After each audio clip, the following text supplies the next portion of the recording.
प्रथम सत्र जिसका विषय है संघ शक्ति कलयुगे। इस सत्र में मंच संचालन जो हमारे साथी कार्यकर्ता कर रहे हैं, आप श्रीमान राहुल कौशिक जी। आप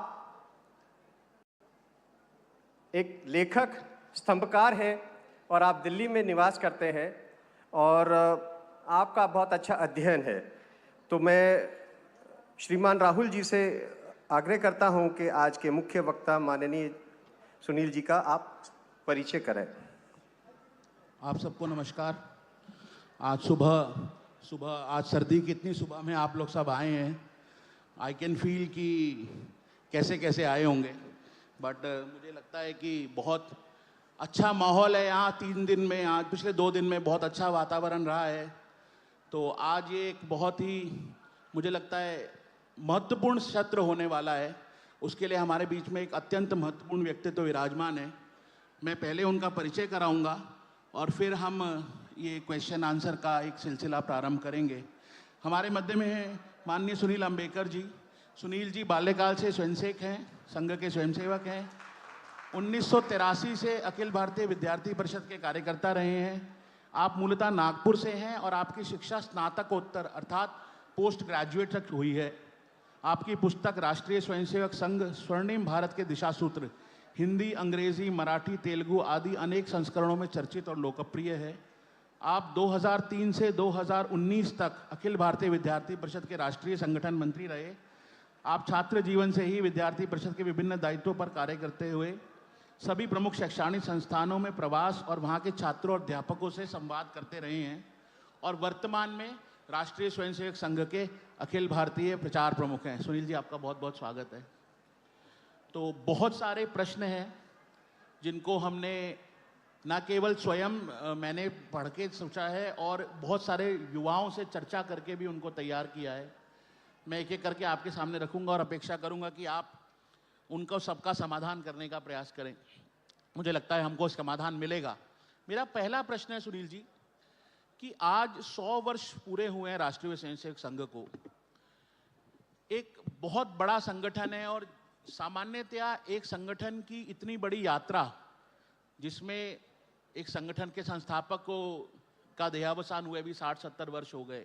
संगठनों की इतनी लंबी यात्रा में लगातार आगे बढ़ना और बढ़ते जाना, ग्रोथ होना, ये सामान्यतया देखा नहीं जाता।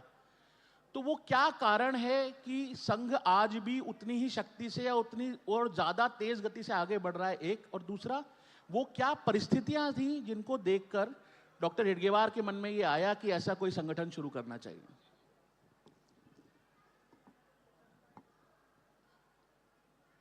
परिस्थितियां जो स्वाधीनता का आंदोलन था, देश पराधीन था और मुझे लगता है कि उस समय किसी न किसी तरीके से देश को स्वाधीन किया जाए, ऐसा आंदोलन चल रहा था। संघ के जो संस्थापक थे डॉक्टर हेडगेवार, वो भी उस आंदोलन में बिल्कुल गहराई तक थे। अब डॉक्टर जी का जो जीवन है उसको समझना है तो मुझे लगता है कि वो स्कूल टाइम में जब थे तो नागपुर में एक विद्यालय है जिसका नाम आजकल धनोटे नगर विद्यालय है। वो पहले उसका नाम नील सिटी विद्यालय था। उसके बाजू वाली स्कूल में मेरा पढ़ना हुआ तो मैं बहुत अच्छे से अवगत हूँ। तो उस स्कूल में चूंकि उस समय 1906 to 11 में जब बंगाल का विभाजन ब्रिटिश सरकार ने किया था और उसको निरस्त करने के लिए देशव्यापी आंदोलन शुरू था और जिसमें वंदे मातरम, जिसकी अब 150 वर्ष चल रहे हैं, वो वंदे मातरम एक मंत्र बन गया था और इसलिए ब्रिटिश सरकार ने सर्कुलर निकालकर उसको बोलने के लिए मना कर दिया था। लेकिन देश भर में जितनी भी देशभक्ति का एक प्रतीक के रूप में वंदे मातरम बोलना बन गया था। तो डॉक्टर जी तो उस समय 15-16 साल के ही थे। सबकी जब ब्रिटिश सुपरवाइजर देखने के लिए आए, हर क्लास से वंदे मातरम के नारे से उनका स्वागत हो रहा था। तो स्वाभाविक है वो भड़क गए, बहुत बड़ा आंदोलन हुआ, विद्यार्थियों को निकाला गया। बाद में अल्टीमेटली किसी ना किसी तरीके से समझौता हुआ, सब लोग विद्यार्थी स्कूल में आ गए कई महीनों के बाद। लेकिन जब वो डॉक्टर जी ने किसी भी समझौते से मना किया और वो स्कूल से बाहर हो गए। तो उनके सार्वजनिक जीवन का जो प्रसंग है उसमें इस राष्ट्रीय जो मतलब प्रतीक के रूप में वंदे मातरम से उनका संबंध आया। बाद में उनका जीवन ही राष्ट्रीय बन गया, क्योंकि वहां से निकले वो राष्ट्रीय विद्यालय में गए। उन दिनों राष्ट्रीय विद्यालय थे यवतमाल में, वहां से वो पूर्ण किया, फिर कोलकाता गए। कोलकाता में भी वो नेशनल मेडिकल कॉलेज में गए, और बाद में जब नागपुर आए तो वो कांग्रेस से जुड़े, उस समय की राष्ट्रीय कांग्रेस, वो भी राष्ट्रीय थी।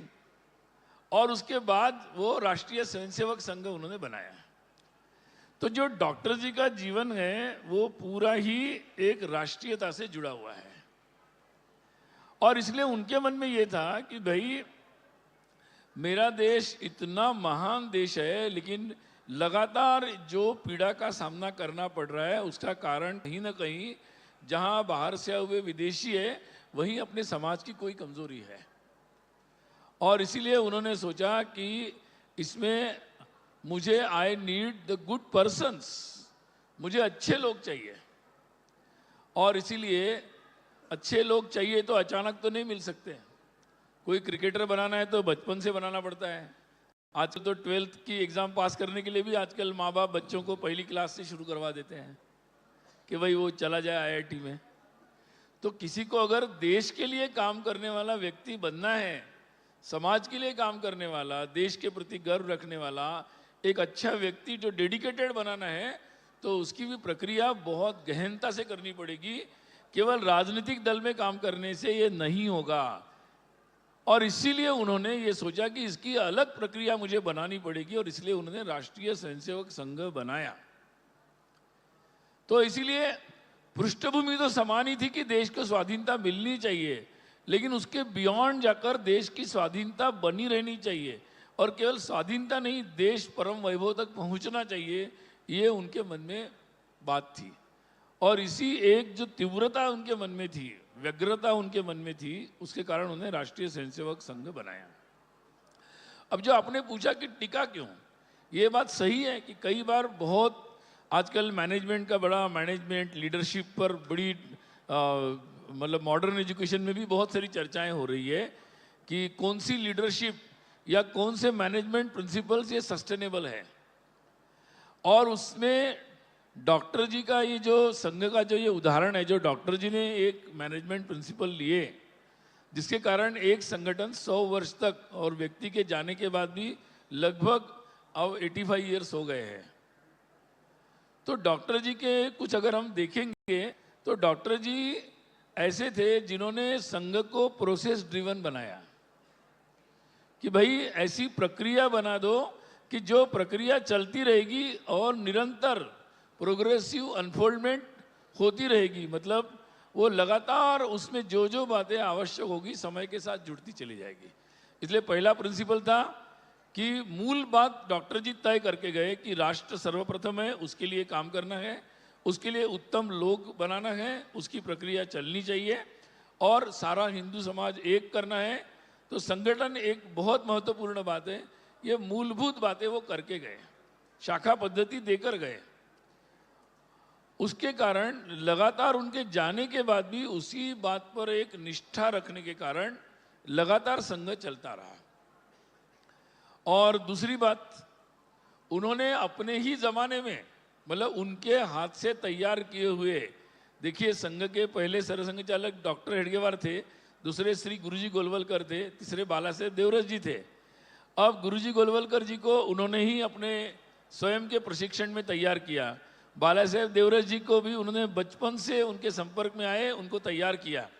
और इसीलिए doctor Hedgewar ji was such a leader कि उन्होंने 40 में वो गए, उसके बाद 42 से 73 से गुरुजी सरसंघ चालक है, 73 से लेकर 94 तक बालासाहेब देवरस है। मतलब ऑलमोस्ट नेक्स्ट 50 ईयर्स, 40 के बाद 94 तक 54 ईयर्स उसका लीडरशिप वो खुद ही अपने हाथ से तैयार करके गए। It is very difficult for any leaders, हम अगर समीक्षा करें तो वेरी डिफिकल्ट। और उस कारण से next 55 years the what doctor Hedgewar ji thought, उनके जो विचार थे, उनके मन में जो आइडिया थी किस तरीके से ये काम करना है, बिल्कुल उनके अंडर तैयार हुए लोगों ने संघ का नेतृत्व भी किया। और उस कारण से एक संगठन जब उस एक ढर्रे से एक बात पर निष्ठा से चलता है, 1925 से लगभग इतने साल, तो 70 साल, तो मुझे लगता है कि फिर तो गाड़ी चल पड़ती है। इसलिए आज जो वर्तमान सरसंघचालक है वो बोलते हैं कि संघ की गाड़ी चल पड़ी है अब। तो वो बात इसीलिए चल पड़ी है क्योंकि वो इस तरीके से बात को बनाया गया और प्रोसेस ड्रिवन बनाया गया। इसलिए कोई आए जाए, परिस्थिति ऐसी रहे वैसी रहे, काम चलता रहे। तो ये जो एक ठोस बात डॉक्टर जी ने बनाई, एक मैं कहूँगा इट्स अ मैनेजमेंट प्रिंसिपल।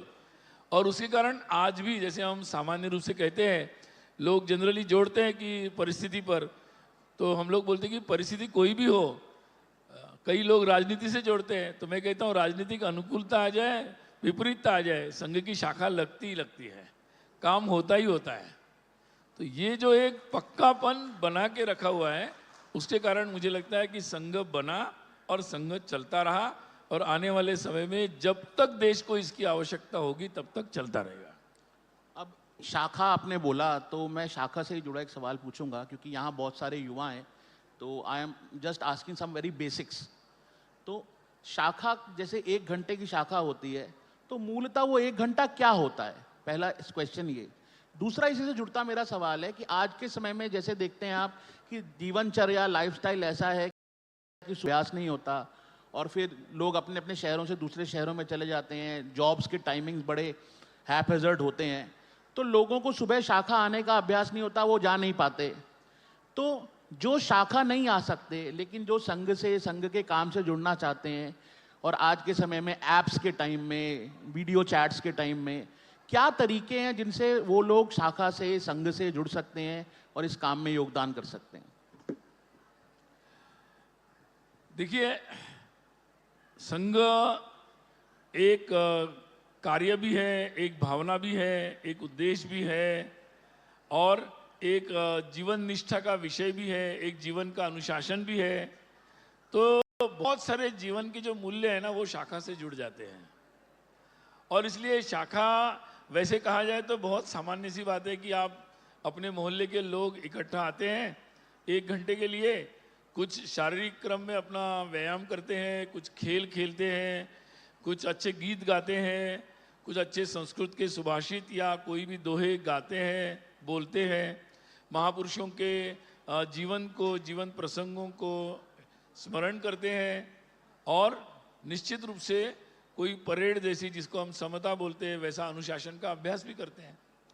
और विशेष रूप पर भगवा ध्वज लगाकर उसके सामने रोज संकल्प देने वाली एक प्रार्थना करते हैं, जिसके माध्यम से रोज नित्य ये संकल्प करते हैं कि मैं एक ऐसा व्यक्ति बन जाऊं जैसा देश और समाज के लिए आवश्यक है।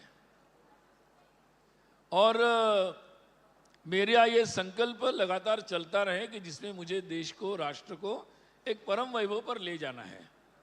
तो ये सामान्यतः शाखा का स्वरूप है, और मुझे लगता है कि ये शाखा का स्वरूप सभी एज के लोगों के लिए भी फिट होता है। अब जैसे जैसे शाखा जब शुरू हुई, जब पहली मोहिते शाखा जो नागपुर में पहली शाखा प्रारंभ हुई, तो वो शाखा का स्वरूप तो वो सायं शाखा थी। उसका नाम भी सायं नहीं था, क्योंकि शाखा सायं संध्या काल में ही लगती थी। जब शाखा शुरू हुई तो सब नौजवानी लोग थे, संघ स्थापना में भी सब नौजवानी लोग थे, स्कूल जाने वाले या कॉलेज जाने वाले, ज़्यादातर स्कूल जाने वाले, और उन्होंने संघ का शुरुआत किया। तो संक्रमिक काल में तो उसी समय शाखा चलती थी, लोक जीवन के अनुसार ही वो समय भी अनुकूल था। जैसे जैसे हमारे देश में शहरीकरण बढ़ता चला गया, लोगों का जीवन बदलता, इंडस्ट्रियलाइजेशन के कारण भी लोगों का जीवन बदलता चला गया, तो शाखा का समय जो है वो बदलता चला गया। सायं शाखा, रात्रि शाखा, अतिरात्रि शाखा, प्रभात शाखा, अति प्रभात शाखा, थोड़ी जिनकी प्रभात थोड़ी लेट होती है उनके लिए थोड़ी देर वाली प्रभात वाली शाखा, मतलब 5 बजे वाली भी शाखा है, 7:30 बजे शुरू होने वाली भी शाखा है, रात को शाम को 6 बजे वाली भी है, रात को 10 बजे वाली भी शाखा है। तो कई प्रकार है उसके। फिर एज के अनुसार, कुछ जगह प्रोफेशन के अनुसार है। आईटी मिलन चलता है, जहाँ आईटी प्रोफेशनल्स रोज़ समय नहीं दे पाते, सप्ताह में एक बार आते हैं, तो सप्ताह में एक बार आते हैं तो वो 2 घंटे के लिए आते हैं, तो उनका साप्ताहिक चलता है। तो जितनी शाखाएं चलती है, समझो आज देश भर में 87,000 प्लस नित्य शाखाएं चलती है, मतलब रोज़ लगने वाली। तो 32,000 ऐसी है कि जो सप्ताह में एक बार लगने वाली शाखा भी है, जिसमें वैसे लोग आते हैं। तो हर तरीके के लोग, हर प्रकार के लोग, ये सब हो रहा है। कई विद्यार्थी शाखा शाम को पहले लगती थी, अब कई विद्यार्थी शाखाएं सुबह लगती है, क्योंकि उनके लिए शाम को आना ही मुश्किल हो जाता है। तो कई सारे प्रकार है शाखा के, और उसके कारण लोग जुड़ते हैं, अलग अलग प्रकार के शारीरिक कार्यक्रमों में जुड़ते हैं। कोई नियुद्ध से जुड़ता है, मतलब आज मार्शल आर्ट बोल सकते हैं, कोई दंड के अलग अलग प्रयोगों से जुड़ता है। तो जो एक एडवेंचरस एक एनर्जी रहती है युवाओं में, उसके कारण वो इन शारीरिक कार्यक्रमों से भी जुड़ते हैं। अब जहाँ तक है कि मैं कहूँगा कि संघ की एक है शाखा से जुड़ना, एक है संघ के कार्य से जुड़ना, तीसरा है संघ की आइडियाज से जुड़ना। तो ये तीनों स्तरों पर काम हो रहा है। कुछ लोग संघ के कार्य से जुड़ते हैं, मतलब नित्य शाखा में नहीं जाते, लेकिन संघ के जितने काम चलते हैं, कोई कार्यक्रम होता है, कोई सेवा काम होते हैं, उससे जुड़ते हैं। बहुत सारे ऐसे कार्यों से जुड़ते हैं। कई लोग हैं कि जो संघ की आइडियाज़ को अच्छा मानते हैं, मतलब हिंदुत्व का विचार है, देश में सर्वप्रथम देश को रखना चाहिए, भारतीय बात को महत्व देना चाहिए, बहुत सारी ऐसी आइडियाज़ हैं। तो उन आइडियाज़ को सब्सक्राइब करने वाले भी बहुत हैं।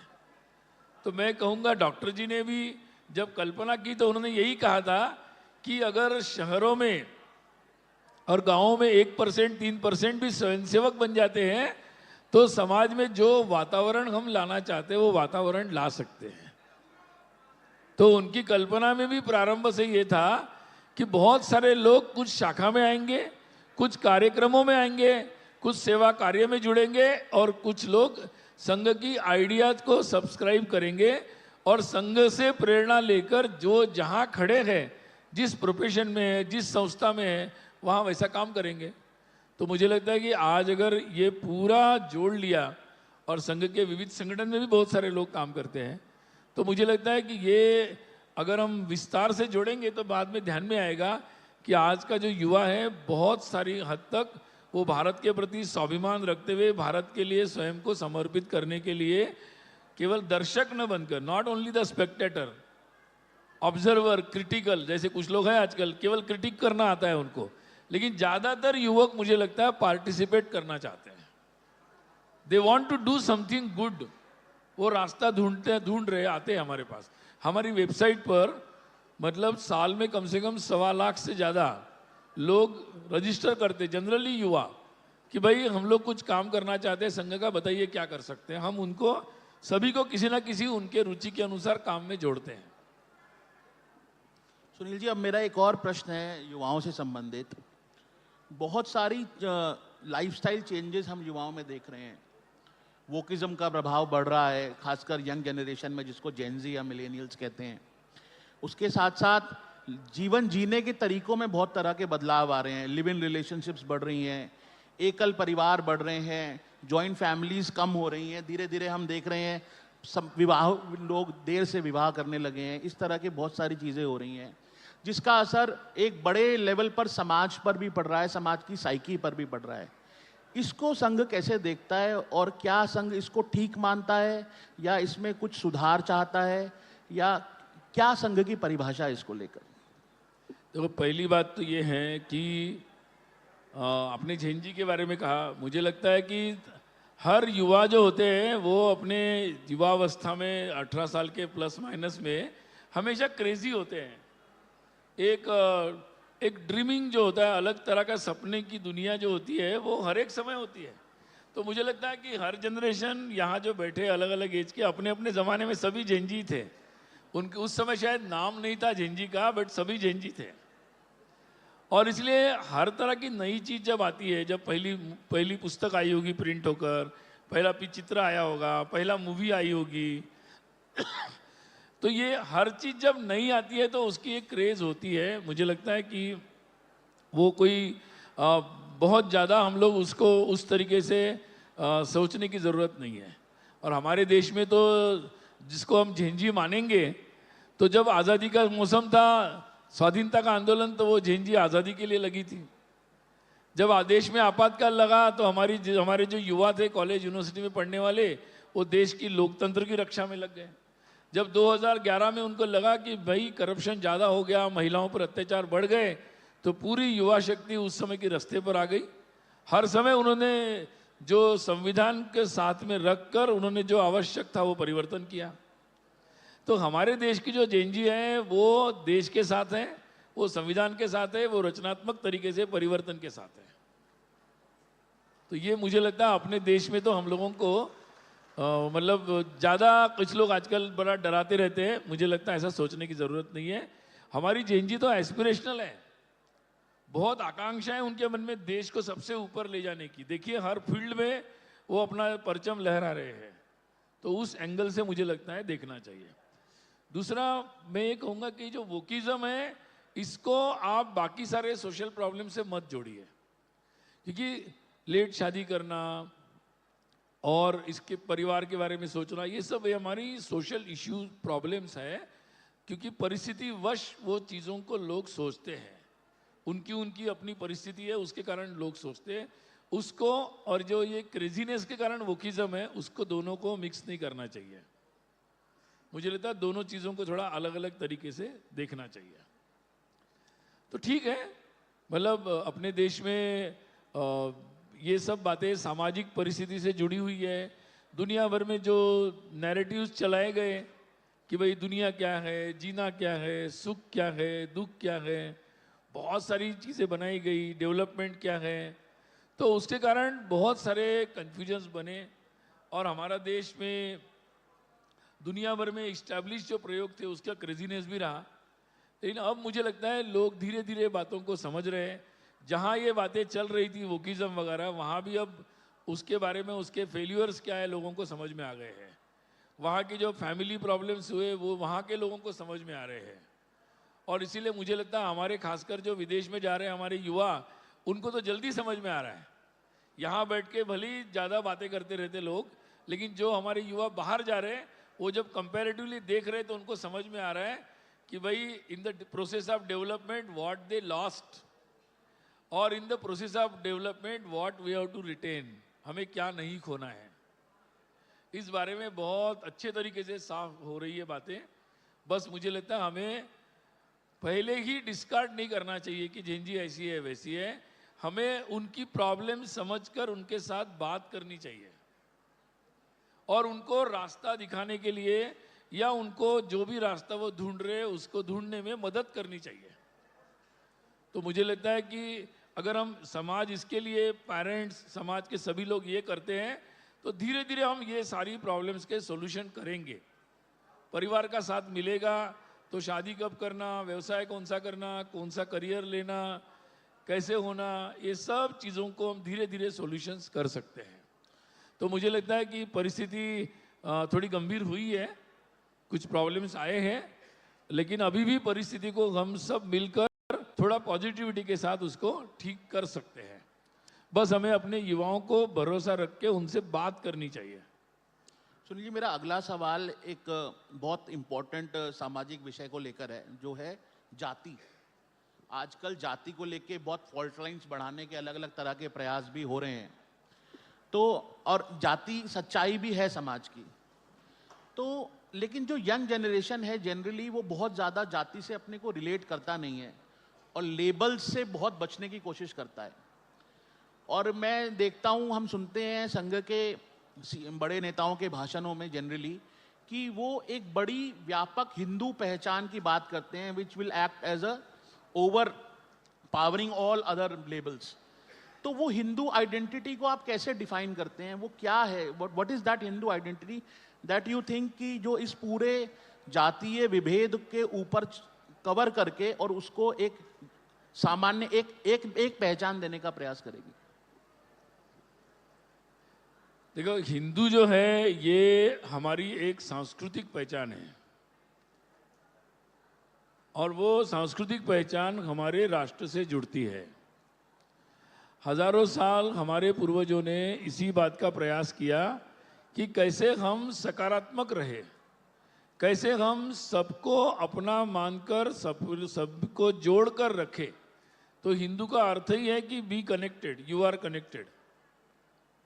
तो मतलब उसमें ही एक एकत्व का तत्व है हिंदुत्व में। अगर उस बात को हम समझेंगे कि भाई realisation of oneness, that is Hindutva, और फिर उसके अनुसार अपना बिहेवियर है, तो जानते हैं उसके प्रति हम कंसर्न हो जाते हैं, अरे भाई उसका क्या हुआ, सुख क्या हुआ, दुख क्या हुआ।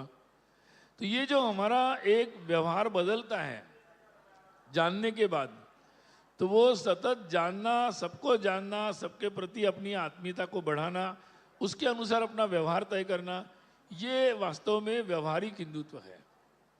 और इसीलिए ऐसा लोग जो हजारों वर्ष तक इसी प्रकार से जीते रहे और अभी भी इसमें बिहेव करते हैं कि भाई जो अदर अदर हम बोलते, कोई अदर नहीं है, हम सब एक है, वो जो विश्वास करते वो सारे हिंदू हैं। और इसीलिए ठीक है, हमारे अलग अलग प्रकृति के अनुसार, स्वभाव के अनुसार, हमारे निवास के अनुसार, हमारे प्रोफेशन के अनुसार, हमारे कई प्रकार की डिफरेंट आइडेंटिटीज भी हमारी होगी, बट दैट कैन बी सब identities, not the main identity. वो मेन आइडेंटिटी हमारी ये संस्कृति के अनुसार चलने वाला हिंदुत्व है। अगर उसको हम ढूंढते हैं तो उसके अनुसार सब चल सकते हैं। और आज भी मुझे लगता है कि नई पीढ़ी के मन में भी यही है कि हम अगर एक रहना है तो हमें कोई एकता का सूत्र चाहिए। और अगर आज भी भारत में सबको एक करने वाला कोई सूत्र है तो वो हिंदुत्व है। उस अर्थ से इसको देखने से बात जल्दी से समझ में आती है। सुनील जी, मैं बात करूंगा अब जो आरएसएस ने एक बड़ा गोल लिया अपने शताब्दी वर्ष में, जिसको कहा गया पंच परिवर्तन। तो हाउ डू यू डिफाइन पंच परिवर्तन, और जब वो पंच परिवर्तन होंगे तो समाज की कैसी कल्पना होगी? मुझे लगता है प्रश्न थोड़ा जनरलाइज हो गया, मतलब अदरवाइज मैं पूरा ही बताते रहूंगा।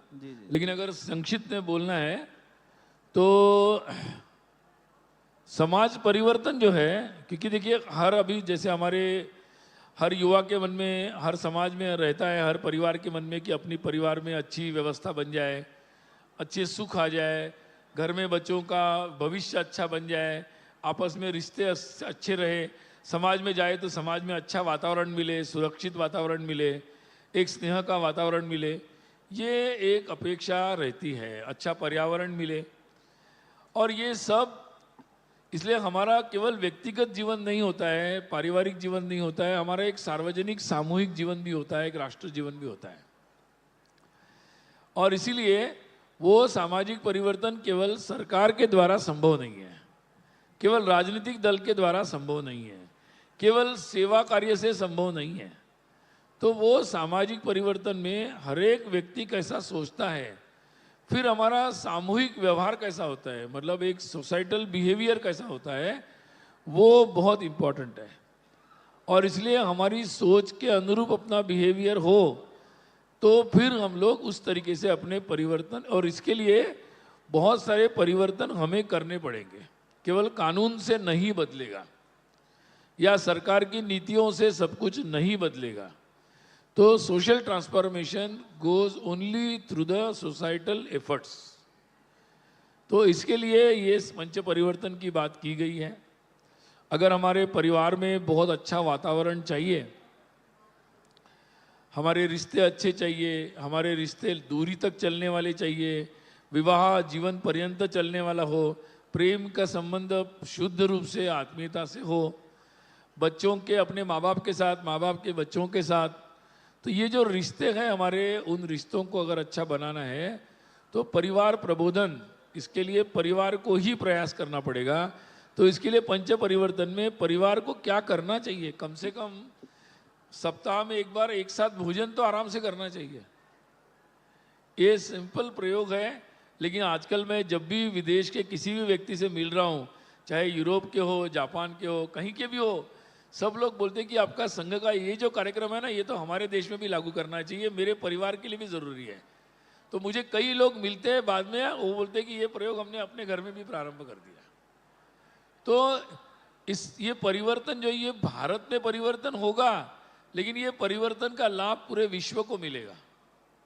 लेकिन हम दुनिया को तभी बता सकते हैं जब वो परिवर्तन हम अपने देश में लाके दिखाएंगे। पर्यावरण का विषय है, पर्यावरण में हम कार्बन क्रेडिट्स की बात कर रहे हैं। दिल्ली तो पर्यावरण से पूरा रोज ही चर्चा होती है, लेकिन इसमें सरकार और पॉलिटिक्स जो होगा वो अपनी जगह है, वो होना ही चाहिए। लेकिन हमारी जीवन शैली भी कैसी है, हम कैसा जीते हैं, जिसके कारण हम क्या क्या कंट्रीब्यूट करते हैं, हमारी डिमांड्स क्या है, उसके अनुसार भी तो पोल्यूशन को हम कंट्रोल करने के लिए कुछ नई बातें कर सकते हैं ना। पानी का उपयोग कैसे करेंगे, हम धूल कितनी बनाते हैं, हम प्लास्टिक का कचरा कितना बनाते हैं, बहुत सारी बातें हैं। फिर हम अपने जीवन में आज सोच रहे हैं, हम लोग राजनीति वालों से एक्सपेक्ट करते हैं, हर कोई किसी को भी मिलो तो बोलते हैं राजनीति के कारण जाति बढ़ रही है, जाति का झगड़ा बढ़ रहा है। लेकिन मैं आपको कहना चाहूँगा कि लोग जाति पर भड़क जाते हैं, इसलिए राजनीति होती है। अगर लोग हर जाति के फ्रेंड्स अपने फ्रेंड लिस्ट में रखेंगे, आप में से सभी लोग हर जाति के लोगों को अपनी दोस्तों की सूची में रखेंगे, मिलना जुलना रखेंगे, अपने घर में आने जाने लोगों से वैसा व्यवहार रखेंगे, तो मुझे नहीं लगता कि कोई राजनीतिक लोगों की हिम्मत होगी वैसा करने की। कोई नहीं कर पाएगा, क्योंकि उसका इम्पैक्ट ही नहीं होगा। तो सोसाइटी जब तक उसके लिए स्कोप देती है तब तक ये चलता है। तो दूर करने के लिए सोसाइटी का ही प्रयास करना पड़ेगा। तो स्व की बात है कि स्व से, स्वाभिमान से, स्वदेश, स्वभाषा, स्वभूषा, ये सारे आग्रह हैं। और महत्व की बात है नागरिक कर्तव्य। आजकल राइट्स की बात बहुत होती है। अपने दिल्ली में तो बहुत लोग हैं ऐसे, इतने एनजीओ बने हैं राइट्स पर बात करने वाले। मतलब ठीक है, अच्छा है, अच्छा है, अच्छा काम करते रहे अपना लोग, लेकिन राइट्स के साथ साथ इंपॉर्टेंट है हमारी ड्यूटीज। वो ड्यूटीज के बारे में बात होना जरूरी है। और इसीलिए संघ ने इस सामाजिक परिवर्तन के लिए, पूरे समाज इसके लिए तैयार हो, इसके लिए सामाजिक परिवर्तन की दृष्टि से पंच परिवर्तन का विषय लिया है। अब अगला क्वेश्चन मेरा थोड़ा सा ग्लोबल है। विदेशों में आजकल हम देख रहे हैं कि जगह जगह हिंदू धर्मावलंबियों पर जुल्म हो रहे हैं, कई जगह उनकी हत्याएं हो रही हैं उनके धर्म के कारण, और मंदिरों पर, गुरु और देवस्थानों पर हमले हो रहे हैं। इसको लेकर संघ इसको कैसे देखता है?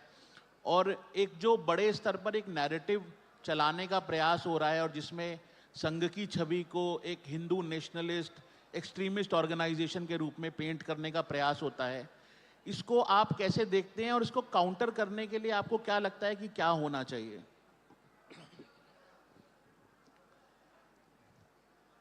ऐसा है कि देखिए, अभी आजकल तो दुनिया में बहुत सारी लड़ाइयाँ हो रही है। यूक्रेन वॉर चल रही है, इजराइल कार्रवाई कर रहा है। अब कल से 2 दिन से हम लोग वेनेजुएला का देख रहे हैं क्या चल रहा है।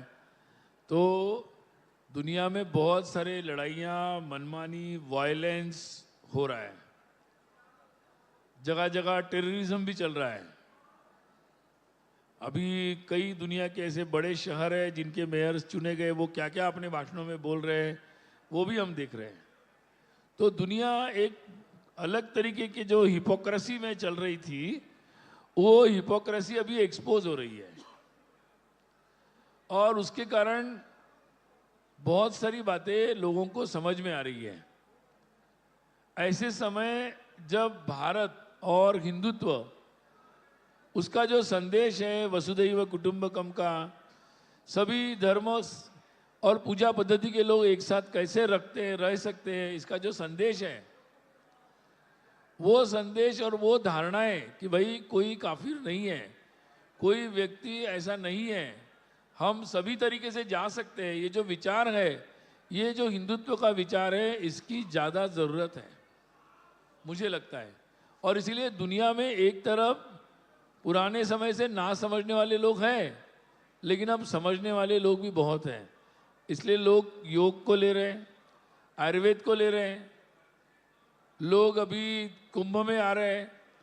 बहुत सारे ऐसे भारत और हिंदुत्व की बातों को समझने का प्रयास करने वाले दुनिया में बहुत सारे लोग हैं। इसके कारण बौखलाकर कुछ लोग निश्चित रूप से कभी कभी हिंदू मंदिरों पर, कभी ऐसी जगहों पर हमला भी कर रहे हैं, बहुत सारी टेररिज्म एक्टिविटीज़ है। लेकिन धीरे धीरे मुझे लगता है कि हिंदू समाज भी विदेश में उनके खिलाफ खड़ा हो रहा है, वहाँ की शासनों पर भी दबाव आ रहा है, वहाँ के समाज में भी इसके बारे में जागृति हो रही है, तो परिणाम जा रहा है। और भारत में भी इसके प्रति निरंतर एक जागृति तैयार हो रही है और उसका प्रभाव भी बन रहा है कि किस तरीके से भारत में जितनी जागृति होगी, भारत में जितना एक ही स्वर आएगा, एक ही स्वर आएगा अगर भारत में। आजकल हमारे कुछ लोग हैं जो भारत में बाहर जाकर भारत की टिप्पणी करते रहते हैं, भारत के विपरीत बोलते रहते हैं। जानते हैं आप सब लोग कौन बोलते रहते हैं, बड़े मंचों पर जाके बोलते रहते हैं रोज। तो ये बात, भारत में ऐसी बातों को प्रतिष्ठा नहीं मिलनी चाहिए कि भाई भारत के नाते कुछ बातों पर हम एक है, मतलब पक्के हैं हम लोग। ये बात भारत को मजबूत करती है, भारत की इस बात को मजबूत करती है और उसका प्रभाव इंटरनेशनल पॉलिटिक्स पर भी जाएगा। अगर बांग्लादेश में आज समस्या हो रही है तो बांग्लादेश केवल उसके लिए बांग्लादेश से नहीं होगा, बांग्लादेश को जो लोग सपोर्ट कर रहे हैं अप्रत्यक्ष रूप से या प्रत्यक्ष रूप से, उन पर भी दबाव लाना पड़ेगा। और वो दबाव तभी आएगा जब भारत मजबूती से बात बोलेगा, मजबूती से दुनिया में ऐसी जो शक्तियां हैं उनको जोड़ेगा, और वो जोड़ने का काम निरंतर चल रहा है। और मुझे लगता है कि निश्चित रूप से दबाव बनेगा धीरे धीरे, और इसलिए भारत में रहकर हम लोगों को सबकी एक आवाज़ बने, इसके लिए जितना प्रयास कर सकते हैं उतना करना है, उसी से सॉल्यूशन होगा। सुनील जी, मेरा अगला सवाल है राजनीति से संबंधित। बहुत लोग संघ को राजनीति से जोड़ते हैं। इस सवाल के मैं दो पहलू लूंगा। पहला पहलू ये है कि बहुत जगह देखा जाता है कि जो यंग जनरेशन है, युवा हैं, वो पॉलिटिकल लेबल से बचते हैं। तो क्या संघ से जुड़ने का मतलब किसी प्रकार से राजनीति से जुड़ना है? नंबर एक।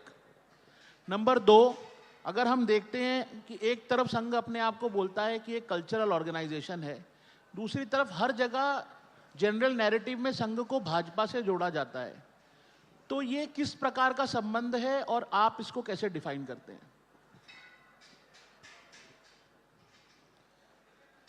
देखिए, संघ एक सांस्कृतिक सामाजिक संगठन है।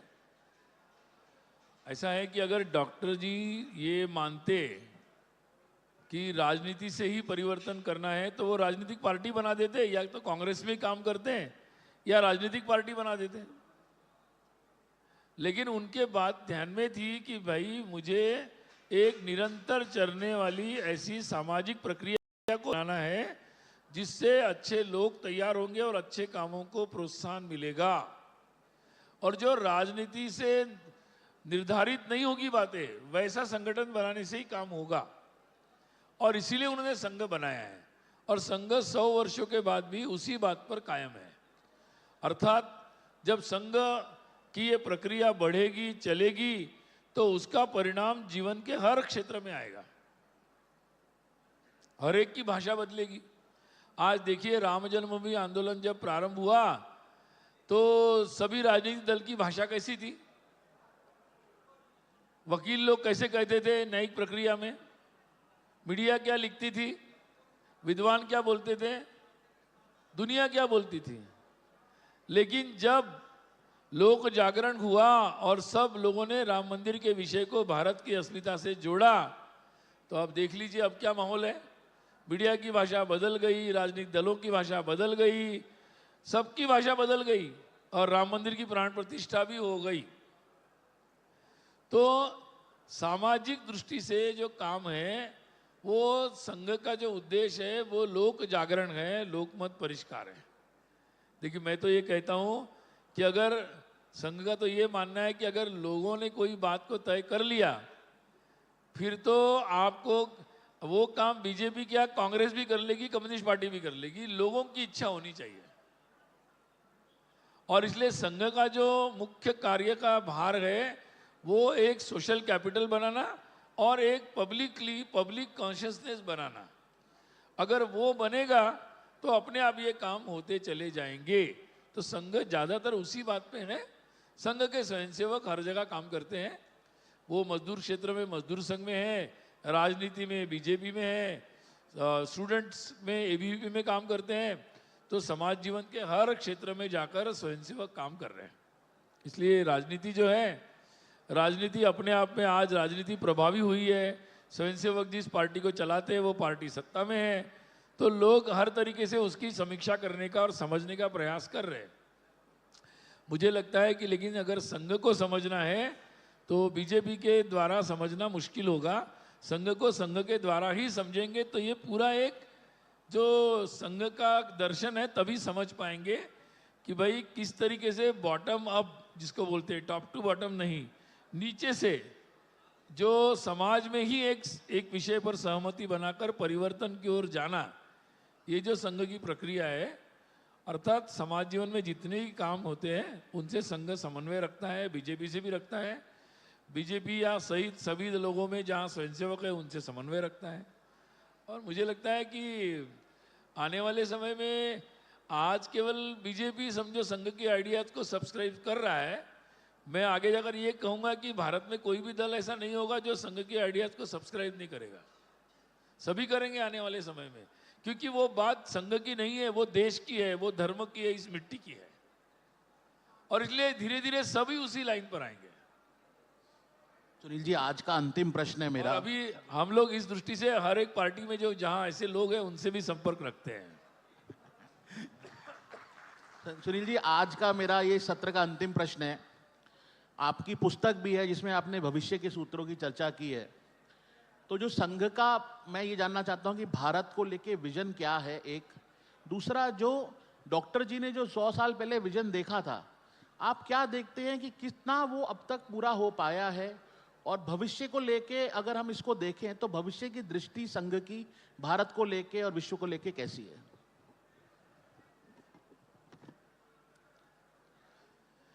देखिए, आज जब हम भारत की बात करते हैं तो संघ की तो यही कल्पना थी कि पूरे देश में ऐसा एक शाखा का नेटवर्क बने और हिंदू समाज जो भारत है वो स्वयं नेतृत्व करे परिवर्तन का, देश को चलाने का। जो सिस्टम्स हमारी डिफंक्ट हो गई थी, मतलब कमज़ोर पड़ गई थी, समाज की व्यवस्थाएं वो मजबूत हो जाए। तो मुझे लगता है कि संघ को ये 100 वर्ष इसके लिए एक अभिमत बनाने में, ओपिनियन बनाने में गए हैं और देश भर में इसका एक व्याप बनाने में गए हैं। अभी मुझे लगता है कि ये अगले समय जो होगा इसमें समाज के नेतृत्व में, जिसको आजकल हम लोग सज्जन शक्ति कहते हैं, मतलब समाज में अच्छे पॉजिटिव वेल मीनिंग पीपल, वो जो लोग हैं उनके नेतृत्व में समाज आगे बढ़ेगा। संघ के स्वयंसेवक हर जगह अपने शाखाओं के माध्यम से ऐसे हर कार्य में साथ में खड़े रहेंगे।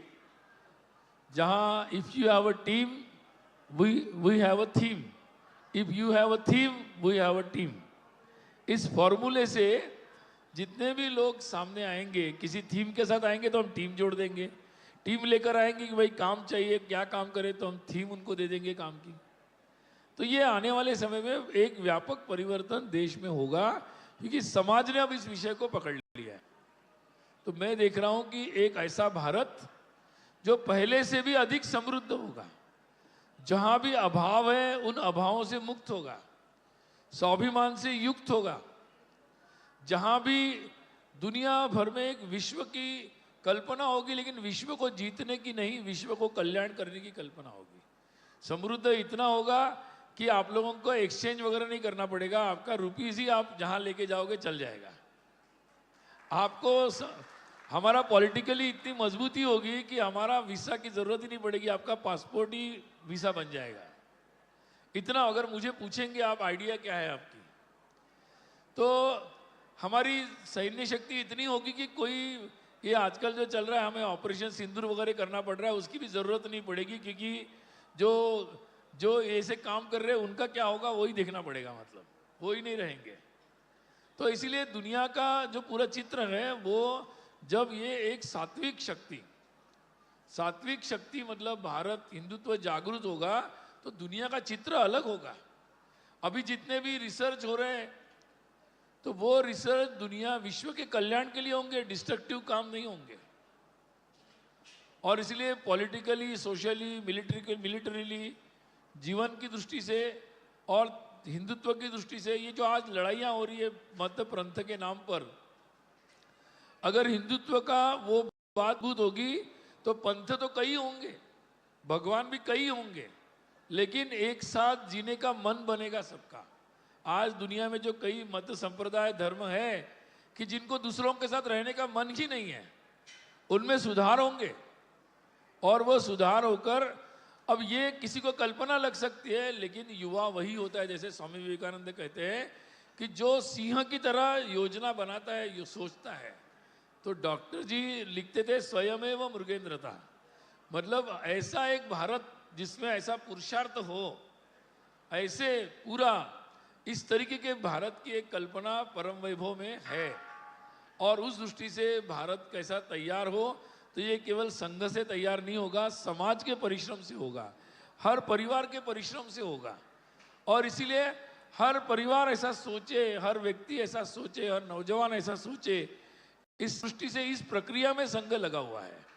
संघ को बड़ा संगठन नहीं बनना है, संघ तो समाज में विलीन है, लेकिन समाज ऐसा बन जाए, इस कल्पना से संघ बना था। पूरा समाज एक एस्पिरेशनल हो गया है, वो धर्म के प्रति स्वाभिमान है, राष्ट्र के प्रति स्वाभिमान है, भविष्य के प्रति उसके मन में विश्वास है। तो ये जो स्वरूप है आज के समाज का, आज के भारत का, वो मुझे लगता है कि बिल्कुल उस दिशा में है और जिस दिशा में हम लोग सब जाना चाहते हैं।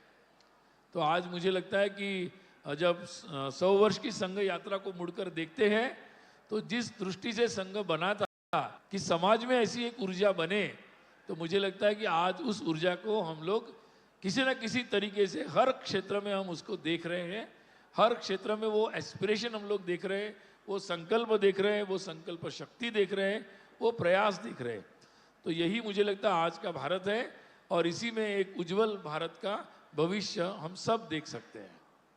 बहुत बहुत धन्यवाद सुनील जी, आपने हर प्रश्न का बहुत विस्तार से जवाब दिया और मुझे लगता है कि ज़्यादातर जो लोगों के मन में प्रश्न थे उनका समाधान इससे हुआ ही होगा निश्चित रूप से। मैं अब आयोजन मंडल से बहुत बहुत धन्यवाद, आप लोगों ने मुझे बुलाया और मेरी बात शांति से सुनी। आप सबको बहुत बहुत शुभकामनाएं। अब मैं आयोजन मंडली से अनुरोध करूंगा कि एक बार समापन सत्र का करें, सुनील जी को सम्मानित करें।